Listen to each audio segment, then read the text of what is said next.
Bonjour, mon nom c'est Simon Brabant et je suis chiropraticien chez ABC Clinique Santé à Valleyfield. Aujourd'hui, je vais vous faire une petite vidéo pour vous parler de certains mythes et croyances qu'on rencontre encore souvent dans nos pratiques aujourd'hui, soit que c'est véhiculé par nos patients, par la population en général ou même des fois par d'autres professionnels de la santé. Donc, le mythe numéro 1 qu'on va rencontrer le plus souvent, c'est que les chiropraticiens, on va replacer des os.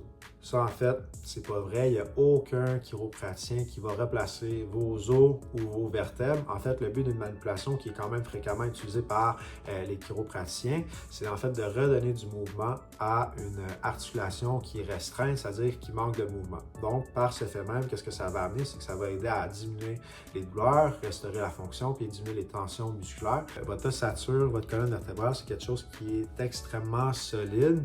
Donc, ça prend une force qui est quand même plutôt extrême pour pouvoir créer un déplacement. Par exemple, si on peut parler de l'épaule qui peut se sortir de son socle lors d'un événement traumatique, par exemple un accident ou un plaquage lors d'un sport. Ça, on va appeler ça en fait une dislocation ou une luxation de l'épaule. Puis quand ça arrive, allez pas voir votre chiropraticien parce que c'est pas le bon professionnel pour prendre ça en charge. Il faut se rendre à l'hôpital, puis la condition va être prise en charge par le professionnel qui est apte à le faire. Donc, c'est pas votre chiropraticien qui va faire ça. Le deuxième mythe qu'on entend le plus souvent, c'est que les chiropraticiens, on va venir craquer des os. Avant d'embarquer dans ce mythe-là, je veux juste clarifier certains trucs par rapport au craquement qu'on va entendre. Il y a 3 types de craquements différents. Il y a le craquement osseux, le craquement articulaire, puis le craquement musculaire ou lié à un tendon qui vient frotter contre un os. Donc là, je veux juste parler un peu de ces 3 choses-là pour qu'on soit en mesure de les distinguer ensemble. Donc, le premier craquement osseux qu'on entend, là, ça peut survenir, par exemple, dans un événement traumatique. Par exemple, Gisèle qui a oublié de mettre du sel l'hiver dans son entrée, puis qui glisse, puis qui tombe, puis qui entend un crack au niveau de sa jambe. Souvent, ce craquement-là va être associé avec une douleur qui est très aiguë et très intense. Il va y avoir une perte de mobilité associée. Il va y avoir aussi de la rougeur, de l'enflure qui apparaît assez rapidement. Puis ça, en fait, c'est souvent lié à une fracture. Dans un cas comme ça, c'est important de se rendre à l'hôpital pour que ça soit pris en charge par la bonne personne qui est apte à le faire. Le craquement articulaire maintenant, qu'on entend par exemple quand j'ai mon ami Robert qui s'étire le matin puis qui vient faire des rotations lombaires puis on entend des craquements. Ça, c'est des bruits articulaires. Dans la majorité des cas, ce craquement-là, il n'est pas associé avec de la douleur. C'est possible qu'il y ait un petit inconfort, mais dans la majorité des cas, c'est pas une douleur qui est aiguë, qui est très intense, comme le craquement osseux qui survient après une chute ou un trauma. Le troisième type de craquement qu'on entend le plus régulièrement, c'est tout simplement un craquement qui est lié probablement à un frottement d'un tendon au niveau d'une butée osseuse. Ça, par exemple, ça peut arriver quand on a un coureur ou quelqu'un qui marche régulièrement qui commence à entendre un craquement au niveau de la hanche. Ça peut être le psoas qui vient frotter en fait contre l'os lors de la flexion de la hanche ou de l'extension de la hanche. Si vous entendez un craquement qui est associé à de la douleur, que vous n'êtes pas certain si c'est une fracture ou autre chose, n'hésitez pas à appeler à la clinique pour que vous parlez à un de nos chiropraticiens, à un physiothérapeute ou autre professionnel pour être en mesure de vous rediriger vers le bon professionnel au besoin. Pour revenir à notre mythe maintenant, par rapport aux chiropraticiens qui craquent des os, c'est pas vrai, on ne fait pas de craquement osseux. Qu'est-ce que vous allez entendre? En fait, c'est un craquement qui est dit articulaire. En fait, le bruit qu'on entend, le craquement qu'on entend lors d'une manipulation articulaire, c'est-à-dire quand on vient faire un mouvement rapide au niveau d'une articulation, c'est que ça vient étirer la capsule articulaire. Puis dans cette capsule-là, on a un liquide synovial qu'on appelle qui vient lubrifier l'articulation.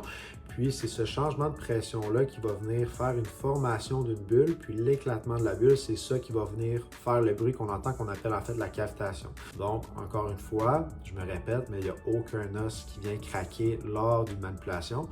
Puis un autre point que je veux faire aussi par rapport au craquement, c'est que souvent on a la conception que si ça ne craque pas, ça marche pas. Ça, c'est pas vrai. En fait, le craquement, c'est un effet secondaire de la manipulation. Le but numéro 1 d'une manipulation, comme je l'ai mentionné plus tôt, c'est d'aller chercher du mouvement, de restaurer la fonction articulaire et de diminuer les tensions et de diminuer les douleurs. Donc, le craquement, c'est pas un but, c'est vraiment plus un effet secondaire. Donc, c'est pas mal ça pour ce mythe-là. troisième mythe qu'on va rencontrer le plus souvent dans nos pratiques, mais en fait, c'est quelque chose que moi, personnellement, je rencontre quand même régulièrement, c'est que mes patients vont venir me dire: écoute, Simon, je ne savais pas que tu pouvais en faire autant. Il y a une conception, en fait, que les chiropraticiens, on va seulement venir faire des manipulations ou craquer des os, mais encore une fois, je l'ai dit au mythe précédent, il n'y a pas d'os qui est craqué. De par notre formation en tant que chiropraticien, il y a beaucoup d'outils différents qu'on peut utiliser dans le traitement de votre condition, comme par exemple la prescription d'exercices, des thérapies complémentaires comme le taping, la laser thérapeutique, la thérapie par onde de choc, la table de décompression neurovertébrale.